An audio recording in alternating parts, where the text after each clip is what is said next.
என் செல்ல குழந்தையே, இன்று உன் வராகி அம்மா உன் மீது அதீத கோபத்தில் வந்திருக்கின்றேன்.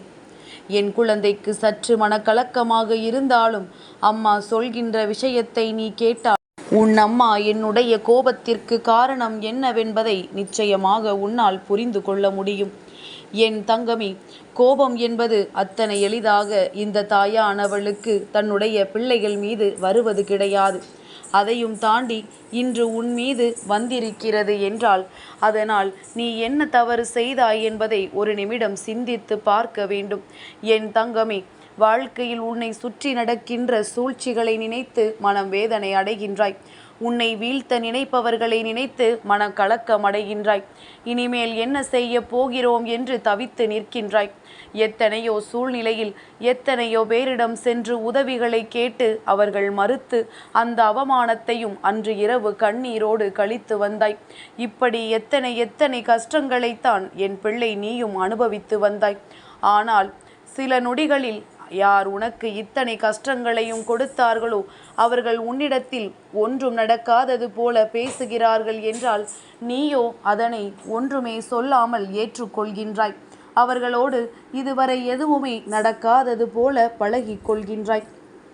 என் தங்கமே, நீ பேசுவதும் பழகுவதும் தவறு என்று அம்மா சொல்லவில்லை. ஆனால் எல்லாமே ஒரு அளவோடு தான் நிற்க வேண்டும். என் தங்கமே, அன்று நீ காயப்படும் பொழுதும் வேதனைப்படும் பொழுதும் உனக்கு உதவிக்கு வராதவர்கள் இன்று நீ சற்று கொஞ்சம் சரியான நிலையில் இருக்கிறாய் என்றவுடன் உன்னை தேடி ஓடி ஓடி வருகிறார்கள் என்றவுடன் என் பிள்ளை நீயோ பழைய விஷயங்கள் எல்லாவற்றையுமே மறந்து விட்டாய். என் தங்கமே, எதற்காக சொல்கின்றேன் தெரியுமா? உன்னுடைய நிலைமை இப்படியே இருக்கும் என்று சொல்ல முடியாது. நாளை உன்னுடைய நிலைமை மோசமாக மாறினால் அவர்களினுடைய உண்மையான முகத்தை நீ மீண்டும் அறிவாய் என்பதனை மறந்து விடாதே. அதனால் எந்த சூழ்நிலையில் இருந்தாலும் அந்த சூழ்நிலைக்கு ஏற்றவாறு எல்லோரிடத்திலும் பேசுவதற்கு நீ பழகிவிடு. நன்றாக பேசுகிறார்கள் என்பதற்காக ஒரே அடியாக அவர்களிடத்தில் பேசிவிட்டு அதன் பிறகு என்றாவது ஒரு நாள் அவர்கள் உன்னிடத்தில் முகத்தை காட்டும் பொழுது ஒட்டுமொத்தமாக சேர்த்து வைத்து அன்று அழுது கொண்டிருப்பது. காரணமே தெரியாமல் அன்று நீ தவித்து கொண்டிருப்பாய். நம்மோடு நன்றாகத்தானே பேசிக் கொண்டிருந்தார்கள், இப்பொழுது ஏன் இப்படி நடந்து கொள்கிறார்கள் என்று மனம் வருத்தமடைவாய். அந்த வருத்தத்தை யார் பார்ப்பார்கள் தெரியுமா? உன் தாயானவள் நான் தான். அதை நீ என்னிடத்தில் தானே வந்து சொல்வாய். அப்பொழுது உன்னை விட அதிக மனவேதனை அடையப் போவது நான் தானே. அந்த மனவேதனையை நீ எனக்கு கொடுக்க வேண்டாம் என்றுதான் அம்மா சொல்கின்றேன். என் தங்கமே, இதில் உன் தாயானவள் என்னுடைய சுயநலமும் அடங்கி இருக்கின்றது. என் குழந்தையே, இந்த தாயானவள் மனம் வேதனை அடைய விரும்பவில்லை. அந்த சுயநலத்திற்கு காரணம் என்ன தெரியுமா? என் பிள்ளை நீதான். என் குழந்தை வேதனைப்படக்கூடாது என்று நான் சுயநலமாக சிந்திக்கின்றேன். எனக்கு என்னுடைய பிள்ளை முக்கியமல்லவா? என்னுடைய குழந்தையினுடைய உடல்நிலையும் மனநிலையும் எனக்கு அத்தனை முக்கியமல்லவா? அதனால் தேவையில்லாமல் நீயே ஒரு பிரச்சனையை உருவாக்காதே என்றுதான் அம்மா சொல்கின்றேன். இவர்கள் எல்லாம் வாழ்க்கையில் எப்பொழுதுமே உனக்கு நிரந்தரமானவர்கள் கிடையாது. தேவைக்கு வந்து செல்பவர்களை நீயும் உன்னுடைய தேவைக்கு மட்டுமே பயன்படுத்த வேண்டும். என் தங்கமி, யார் யார் எப்படிப்பட்டவர்கள் என்று இத்தனை நாட்களில் நிச்சயமாக நீ ஓரளவுக்காவது புரிந்து கொண்டிருப்பாய். ஏனென்றால் எல்லா சூழ்நிலைகளிலும் யார் ஒருவரினுடைய துணையாவது உனக்கு இருந்திருக்கும். அது உதவிக்காகவோ அல்லது வேடிக்கை பார்ப்பதற்காகவோ என்று தெரியவில்லை. ஆனால் ஏதாவது ஒன்றில் இவர்களின் பங்கு உன் வாழ்க்கையில் நிச்சயமாக இருந்திருக்கும். அதனால் என் பிள்ளை, இவர்கள் உன் வாழ்க்கையில் ஏற்படுத்திய விஷயங்களை எல்லாம் நினைத்து மனம் வேதனை அடைந்ததோடு நிறுத்திவிடக்கூடாது. அவை என்னவென்று உன் மனதில் எப்பொழுதுமே நினைவில் இருக்க வேண்டும். ஏனென்றால் இவர்களை பற்றி சிந்திக்காமல் விட்டதனால்தான் இன்று மீண்டும் அவர்கள் உன் வாழ்க்கையில் நுழைய தொடங்கி விட்டார்கள். மீண்டும் உன்னுடைய மனதை ஆட்சி செய்ய ஆரம்பிக்கின்றார்கள். மேலும் உனக்கு ஒரு கஷ்டத்தை கொடுக்க அவர்கள் துணிந்து நிற்கின்றார்கள் என்றுதான் அம்மா உன்னை எச்சரிக்கின்றேன். நீ மீண்டும் மீண்டும் இந்த வராகியினுடைய பிள்ளையாக இருந்துவிட்ட பிறகும் கூட அதே தவறை செய்யும் பொழுது அம்மாவிற்கு வேதனை அளிப்பது நியாயம்தானே?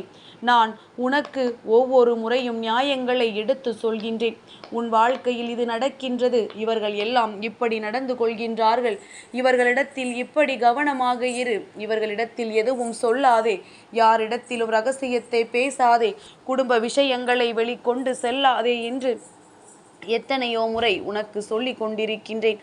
அந்த நேரத்தில் என் குழந்தைக்கு மனதில் அது எப்படி தோன்றுகிறதோ தெரியவில்லை. ஆனாலும் ஒருவர் உன்னிடத்தில் இனிக்க இனிக்க பேசிவிட்டால் அவர்களிடத்தில் எல்லா விஷயத்தையுமே நீ கொட்டி தீர்க்கத்தான் செய்கின்றாய். அப்படியானால் அம்மா உன்னோடு பேசுவதனால் என்ன பலன் இருக்கின்றது என்பதனை நீ ஒரு முறை சிந்தித்து பார். வராகி உன் மீது கோபம் கொண்டு வருகிறாள் என்றால் என் பிள்ளை, நீ முதலில் உன் மனதிற்குள் இருக்கின்ற அந்த தேவையற்ற எண்ணங்களை எடுத்து வெளியில் எறிந்துவிட்டு நம்மை சுற்றி யாரெல்லாம் என்ன செய்தார்கள் என்பதை ஒரு முறை நீ சிந்தித்து பார்க்க வேண்டும். எல்லோருக்குமே வாழ்க்கை ஒரு நாள் ஏதாவது ஒரு விஷயத்தை பற்றி சொல்ல நினைக்கும் பொழுது அன்று நீ அதை புரிந்து கொள்ளாமல் சென்றதன் விளைவுதான் இன்று உன் வாழ்க்கையில் நீ அனுபவித்து கொண்டிருக்கின்ற இந்த கஷ்டம் என்பதை நீ மறந்து விடாதே. என் தங்கமே, எல்லா விதமான சூழ்நிலைகளிலும் இருந்தும் என் பிள்ளை நீ மீண்டு வந்திருக்கின்றாய். முதலில் அதை உணர்ந்து கொள். யார் எல்லாம் என்னென்ன கஷ்டங்களை கொடுத்தார்கள் என்பதை நீ தெரிந்தும் விட்டாய். இனிமேலும் இது போன்ற தவறுகளை நீ செய்யாதே. என்னை மேலும் மேலும் நீ கோபப்படுத்தாதே. என் தங்கமே, நீ தவறுகளை செய்தாலும் நான் உன்னை விட்டு விலகி போவது கிடையாது. ஆனால் நீ செய்கின்ற பொழுது நான் சொன்ன பேச்சை நீ கேட்கவில்லையே. தாயானவள் நான் உன்னை எத்தனை முறை வழிக்கு கொண்டு வர நினைத்தும் நீ நல்ல வழிக்கு வரவில்லையே என்றுதான் அம்மா வேதனைப்படுகின்றேன். என் தங்கமே, அதனால் நீ இந்த சூழ்நிலையில் உனக்கு இருக்கின்ற நல்ல மனநிலையை சரியாக பயன்படுத்திக்கொள். உன்னுடைய அன்பினை யாருமே தவறாக பயன்படுத்தக்கூடாது. உன்னுடைய இரக்க குணத்தை பயன்படுத்தி கொண்டு உனக்கு துரோகத்தை எளிதாக செய்து விடுகின்றார்கள்.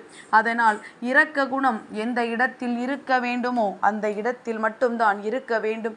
ஏற்கனவே கஷ்டங்களையும் காயங்களையும் கொடுத்த உறவுகளுக்கு மீண்டும் மீண்டும் அந்த இரக்கத்தை நீ கொடுக்க நினைக்காதே. அவர்கள் எதை வேண்டுமானாலும் செய்ய துணிந்தவர்கள். உன்னுடைய கண்ணீரை கண்டு மனம் இறங்காதவர்கள் இன்னுமா உன் வாழ்க்கையில் உனக்கு எதையும் தருவார்கள் என்று நீ நினைத்து கொண்டிருக்கின்றாய். என் பிள்ளை, நீயோ அவர்களிடத்தில் பெரிதாக பொன்னோ பொருளோ எதையும் எதிர்பார்க்கவில்லை. நீ கொடுக்கின்ற அந்த அன்பினைத்தான் அவர்களிடத்தில் இருந்து எதிர்பார்க்கின்றாய்.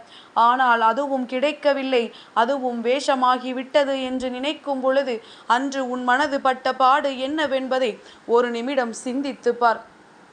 செய்வதை எல்லாம் செய்துவிட்டு ஒன்றும் தெரியாதது போல இன்று உன்னிடத்தில் எத்தனை அன்பாக பேசுகின்றார்கள். அந்த அன்பிற்கு பின்னால் இருக்கின்ற வஞ்சத்தனம் என்னவென்பதை நீ புரிந்து கொள்ள வேண்டும். என் தங்கமே, வஞ்சக எண்ணங்களை கொண்ட மனிதர்கள் உன்னை சுற்றி சுற்றி வருகின்றார்கள். இவர்களிடத்தில் இருந்து உன் வாழ்க்கையை காப்பாற்ற வேண்டியது உன்னுடைய பொறுப்பல்லவா? நாளை நீ என்னிடத்தில் வந்து கேள்வி கேட்கக்கூடாது. அம்மா, நீ எல்லாவற்றையும் பார்த்து கொண்டுதானே இருந்தாய், இவர்கள் என் வாழ்க்கையில் இப்படி விளையாட்டு காண்பித்து விட்டார்களே என்று நீ நிச்சயமாக அன்று என்னை பார்த்து கேள்வி கேட்பாய். அம்மா, இவர்கள் துரோகங்களை செய்கிறார்கள், அவர்கள் என்னை அப்படி நடத்துகிறார்கள், நீ எதுவுமே செய்யாமல் வேடிக்கை பார்க்கிறாய், எப்பொழுதுதான் நீ வருவாய் என்று என்னை பார்த்து கேட்கும் பொழுது நீ உன்னை பார்த்து ஒரு கேள்வி கேட்க வேண்டும். நம் தாயானவள் சொன்ன என்னென்ன விஷயங்களை எல்லாம் நாம் பின்பற்றினோம், யாரை நம் வாழ்க்கையில் நம் அருகில் சேர்த்தோம், யாரை நம் வாழ்க்கையில் இருந்து ஒதுக்கி வைத்தோம், யார் செய்த கஷ்டங்களை நாம் இன்னும் மறக்காமல் இருக்கின்றோம், யார் நமக்கு செய்த நம்பிக்கை துரோகத்தை நாம் நினைத்து கொண்டிருக்கிறோம் என்பதனை நீ தெளிவாக உணர்ந்துவிட்ட பிறகு என்னிடம் வந்து நீ கேள்வி கேட்கலாம். என் தங்கமே, உனக்கு நல்ல வழியையும் நல்ல அறிவுரைகளையும் அம்மா சொல்லி கொண்டிருப்பேன். அதை பின்பற்றி கொண்டு வாழ்க்கையை காப்பாற்றி கொள்ள வேண்டியது உன்னுடைய பொறுப்பு. எல்லாவற்றையும் உன் கைகளிலேயே கொண்டு வந்து கொடுப்பதாக இருந்தால் நீ எதற்கு இந்த வாழ்க்கையை வாழ வேண்டும் என்று ஒரு முறை சிந்தித்து பார். வராகியின் பிள்ளையாகி விட்ட பிறகு செய்கின்ற செயல் எல்லாவற்றிலுமே நல்ல தெளிவு இருக்க வேண்டும். வெற்றி என்பது நம்மை தாண்டி வேறு யாருக்கும் செல்லக்கூடாது என்பதில் உனக்கு உறுதி இருக்க வேண்டும். யாரும் உன்னை அத்தனை எளிதாக காயப்படுத்த நினைக்க முடியாது என்பதனை எல்லோருக்குமே நீ உணர்த்த வேண்டும். உன்னை தொட வேண்டும் என்றால் இந்த தெய்வம் குறுக்கே வந்து நிற்கும் என்பதை அவர்களுக்கு நீ உணர்த்த வேண்டும். நல்லபடியாக என் பிள்ளை இருப்பாயானால் அம்மா என்றுமே உனக்கு துணையாக இருப்பேன் என்பதை நீ மறந்து விடாதே. என் செல்ல குழந்தைக்கு இந்த வராகி அம்மாவினுடைய ஆசீர்வாதங்கள் எப்பொழுதுமே முழுமையாக கிடைக்கும்.